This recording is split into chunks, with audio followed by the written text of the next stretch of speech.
रोहित भाई, मेरे को ये बताइए ड्यूल स्टार्टर सिंपल कनेक्शन जो कि कोई भी आदमी कर लेगा, उसके बारे में बताइए। Hello guys, welcome back to our YouTube channel. तो आज के वीडियो में हम डिटेल एनालिसिस करेंगे ड्यूल स्टार्टर की। केवल वायरिंग करना, डायरेक्टली वायरिंग करना, ये कोई मेथोडोलॉजी होती नहीं है। बेसिकली आपको एनालाइज करना पड़ेगा सबसे पहले कि आप जिस मोटर के लिए डायरेक्ट ऑनलाइन स्टार्टर बना रहे हैं उसकी किलोवाट रेटिंग या एचपी, मतलब उसका जो पावर रेटिंग है वो कितना है। पावर रेटिंग ऑफ मोटर आपको पता करना पड़ेगा। ये बेसिकली आप देख सकते हैं कि जो मोटर पे नेम प्लेट है उस पर सारा डेटा लिखा रहता है वैसे तो नेम प्लेट डेटा से आप सबसे पहले किलोवाट रेटिंग देखेंगे उसकी, ये किलोवाट रेटिंग क्या है। उसके बाद दूसरा महत्वपूर्ण, सबसे ज्यादा महत्वपूर्ण पैरामीटर होता है वो होता है FLA, यानी कि फुल लोड करंट या फुल लोड एम्पियर।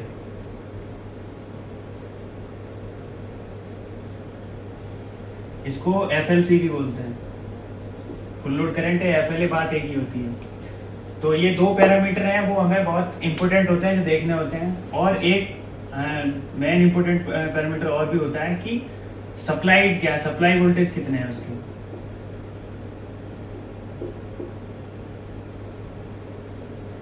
या नॉमिनल ऑपरेशन वोल्टेज।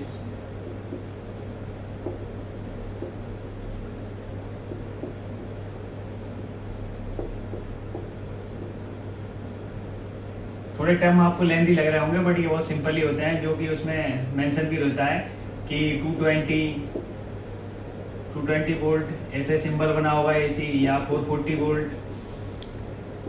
AC। तो जब 220 वोल्ट होगा तो वो होगा सिंगल फेज। मेंशन रहता है कुछ मोटर्स में, स्पेशली केस में, कि वो सिंगल फेज है, 3 फेज है, वो मेंशन करके देते हैं। और 440 वोल्ट होगा तो वो 3 फेज होगा। अब आपको ये पैरामीटर जब एनालाइज हो जाएंगे तो आप डिसाइड करेंगे कि हम ड्यूल स्टार्टर बनाएंगे तो उसमें कंपोनेंट का सिलेक्शन कैसे होगा। तो ड्यूल स्टार्टर मेनली जो इंडस्ट्री में यूज होता है वो 5 HP तक की मोटर के लिए यूज होता है। उससे ऊपर जब हम शिफ्ट होते हैं तो स्टार डेल्टा में शिफ्ट हो जाते हैं। तो फिलहाल हम ड्यूल की ही बात करेंगे। तो मैंने सबसे पहले आपको ये नेम प्लेट के थ्रू डेटा को रीड करना है, उसके बाद आप आगे जाएंगे। मान लो अपने पैरामीटर फाइंड कर लिए जो मैंने अभी थोड़ी देर पहले बताए थे।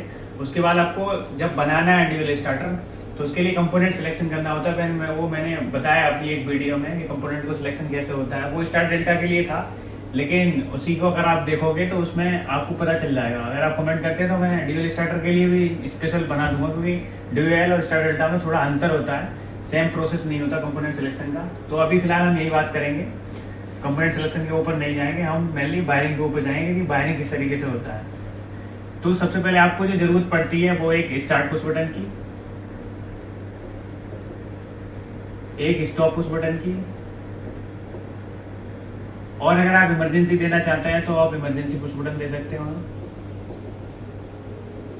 क्योंकि इमरजेंसी के केस में आप डायरेक्टली उसको पुश करें और मोटर हमारी तुरंत बंद हो जाए। और एक कॉन्टेक्टर और MCB। अब इन सबका सिलेक्शन किस तरीके से होता है उसके लिए मैं एक सेपरेट वीडियो बना दूंगा, जिससे आप आसानी से सिलेक्शन कर सकते हैं। फिलहाल मैं यहाँ वायरिंग की बात करूंगा। तो आप हम करेंगे वायरिंग डायग्राम इसका किस तरीके से हम बनाते हैं। तो सबसे वायरिंग जो डायग्राम होते हैं वो 2 तरीके के होते हैं स्पेशली। एक होता है पावर वायरिंग डायग्राम और एक होता है कंट्रोल वायरिंग डायग्राम।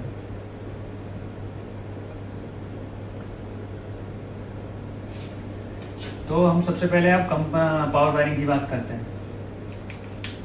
तो पावर वायरिंग मेनली अगर हमारा 3 फेज का मोटर है तो 3 फेज सप्लाई जो हमें इनकमिंग से मिलेगी वो सबसे पहले ले जाएंगे हम एक 3 फेज के सर्किट ब्रेकर में, यानी कि MCB में।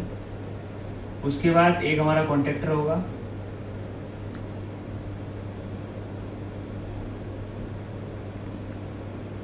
उसके बाद थर्मल ओवरलोड रिले रहती है वो हम लगाएंगे। मैं सिंबल बना देता हूँ, कुछ इस तरीके का उसका सिंबल होता है। ये होती है OLR। और फिर ये सिंपली हमारा मोटर में चला जाता है। ये 3 फेज इंडक्शन मोटर होती है हमारी।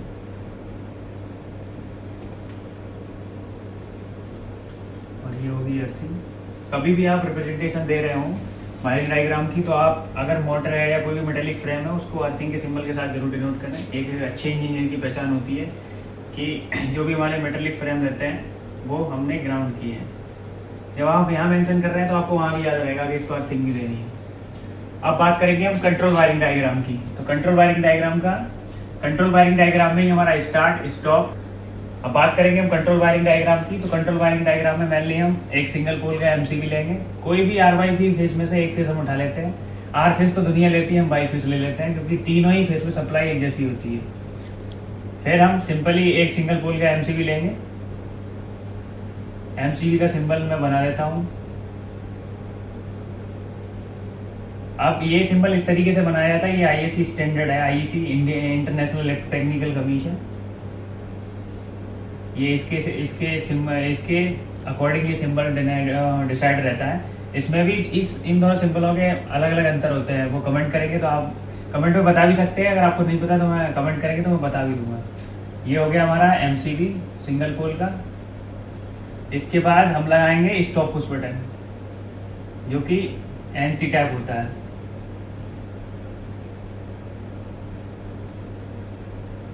और इसके बाद हम लगाएंगे स्टार्ट पुश बटन जो कि NO टैप होता है।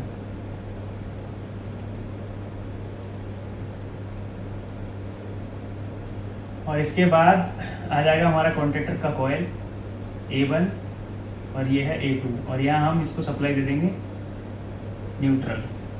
अगर ये कॉन्टेक्टर हम यूज कर रहे हैं सिंगल फेज से ऑपरेटेड है, इस पर लिखा रहेगा 220 वोल्ट 50-60 हर्ट्ज। इसकी कॉइल की ऑपरेटिंग वोल्टेज अगर 220 होंगे तो हम इसको फेज और न्यूट्रल देंगे। अगर ये 2 फेज ऑपरेटेड है तो उस पर लिखा रहता है 415 वोल्ट 50-60 हर्ट्ज।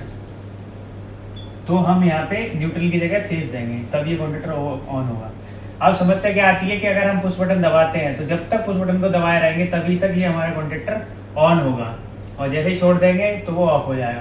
तो इसके लिए हमें देनी होती है होल्डिंग, जिसे हम लैचिंग सर्किट भी बोलते हैं। तो यहाँ पे हम क्या करेंगे, जो हमारा पुश बटन है उसकी एक इनकमिंग से और एक आउटगोइंग से, जो कॉन्टेक्टर का हमारा एनो टर्मिनल है, जो यहाँ पे ऑक्सिलरी कॉन्टेक्ट होते हैं NO-NC, उनमें 13 और 14 नंबर का टर्मिनल आपको मिलेगा। तो उसमें आप यहाँ से जो स्टार्ट पुश बटन है उससे आप लूप कर दें उसको, एक आउटगोइंग से और एक इनकमिंग से।